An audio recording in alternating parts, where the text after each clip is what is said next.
ఒక కొత్త పుస్తకం మీరు కొన్నారు, అది ఏమైనా మాసిపోతుందేమో అనిపించింది, వెంటనే అట్టేస్తాం మనం దానికి. ఎందుకంటే మన చెమట తగులుతుంది, మచ్చలు పడతాయి, వద్దు అని అట్ట వేస్తాం. ఆ అట్ట దుమ్ముని, ధూళిని, చెమటని భరించడం వల్లే కదా లోపల పుస్తకం అందంగా ఉంది.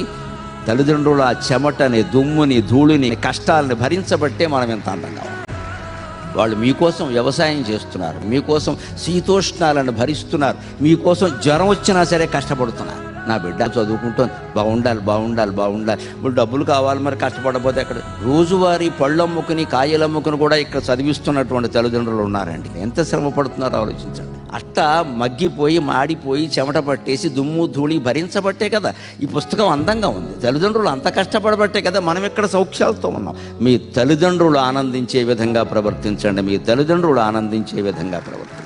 వాళ్ళకి మత్స తీసుకురాకూడదు ఎట్టి పరిస్థితుల్లో. తల్లి కన్నీళ్లు పెట్టింది అంటే జీవితం అంతా శాపం అయిపోతుంది.